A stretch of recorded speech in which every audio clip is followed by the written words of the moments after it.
Hey, what's up? It's your old pal, Mr. Cook, and we're working on the Unit 7 test review. We've already gone over the material that goes from 7.1 and 7.2, so that's through number 8, it looks like, on the review. So now we're going to go over the stuff that covers 7.3. So 7.3 is all inverse functions, and inverse functions are entirely based around like a step-by-step process. Here's how the steps go. Number 1, the very first thing that you do is you change, your symbol of f of x or whatever the function is just to a y. And then the second step, what you do is you change all of the x's to y's and all the y's that you have changed to x's. And then number 3, the last step that you do is you solve for y. That'll give you your inverse functions. And I'll show you how that works. It's pretty simple stuff. So we're going to state if the given functions are inverses, you must show the work to prove for full credit. Okay, that's not a big deal. And in fact, for these ones, it's going to be pretty easy because we don't have any squares or even powers or anything crazy like that. But what you do is just this, the step-by-step process and take one of your functions. I'll take the g of x function, and what I'm going to do is turn it into an inverse. So I take, the step-by-step process. I take my function and I change it into a y. So g of x is going to be a y, so y equals negative 3x plus 4. Next step, change the x's to y's and y's to x's, so this changes to an x equals negative 3y plus 4. And then after that, solve for y, so get y by itself.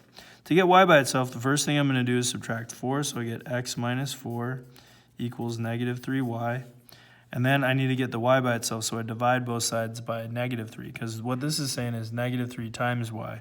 So to get rid of multiplying or times, you divide. So divide both sides by negative 3, and I get x minus 4 over negative 3 equals y. And if I just rearrange this a little bit, rewrite it, I get the following. I get, let's see, x over negative 3, that's the same as saying negative 1/3 x. And then negative 4 over negative 3 is the same as saying positive 4/3. So if these are inverse functions, then that means that this function, its inverse, which is this, should look identical to the f function. Does it though? Heck no, it doesn't, because this is a negative 1/3 x, and that's a 1/4 x. So this is not functions, so inverse functions, so not inverses is what I'd write here. And that's, not terribly difficult stuff as long as you just follow the steps, that are outlined here.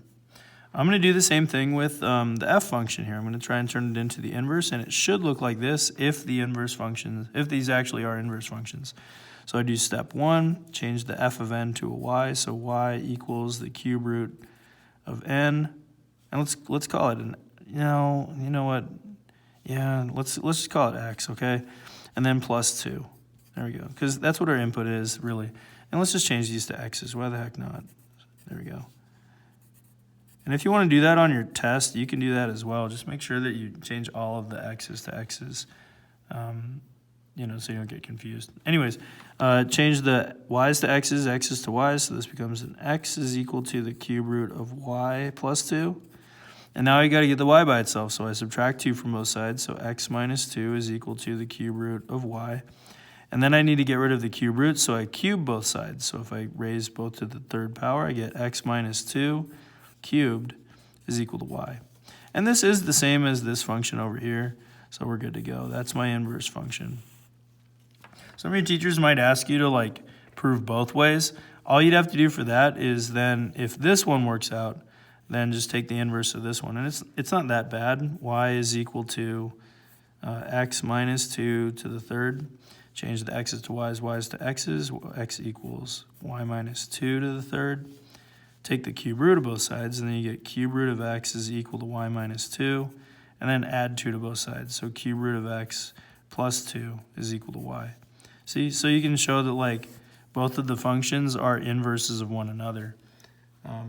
Typically, it's okay to just show the first one, like I said, as long as it's not a square root or a square function or quadratic. It'll work out. Anyways, so that's number 9 and also number 10.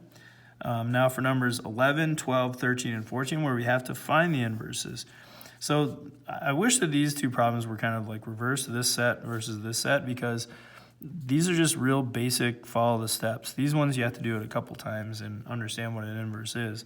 This one's just memorization of a pattern, because this is like probably the most important thing to know in all of 7.3. It's the steps to make your inverse functions.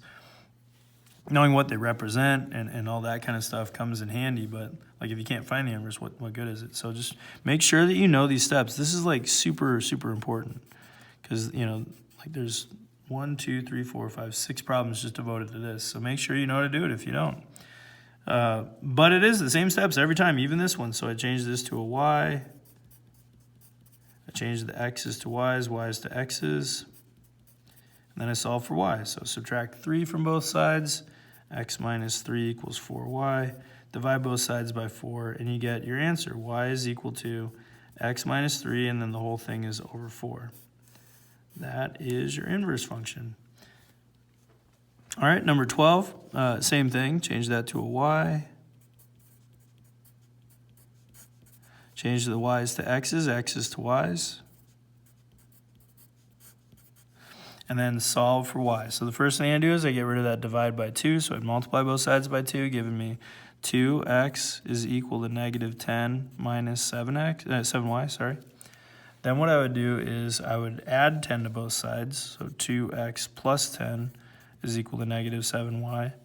And then divide both sides by negative 7. So I get y is equal to 2x plus 10 over negative 7. And I can just leave it like that. That's as good as any other inverse function. Same steps for number 13 and also number 14. So y is equal to the cube root of the quantity x minus 1 and then minus 1. Change the y's to x's to y's. And then start solving. So I'd add 1 to both sides. X plus 1 is equal to the cube root of y minus 1. Then I'd get rid of the cube root, so I'd cube both sides. So that would give me x plus 1, so the whole thing here gets cubed, is equal to, and then this gets cubed, so that cube root goes away, so I have y minus 1, and then add 1 to both sides. So you get x plus 1 cubed plus 1 equals y. And there is your inverse function. Easy stuff. 14, same steps. F of x, change it to a y. And then change the x's to y's to x's. And then solve it. So add 3 to both sides. Then I need to get rid of that 5th power to get into the parentheses, so I take the 5th root of both sides.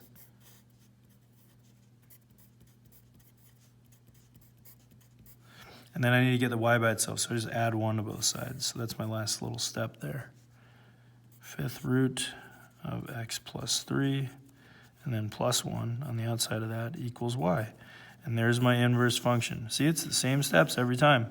You know, the initial steps. And then after that, it's like the solving algorithm that you guys know, but, you know, pretty much the same thing. All right, so that's all the stuff from 7.3, so I think this is a good place to end this video. And then we'll move on to the 7.4 stuff, which is the family of functions section. All right, that's it for this one. On to the next one.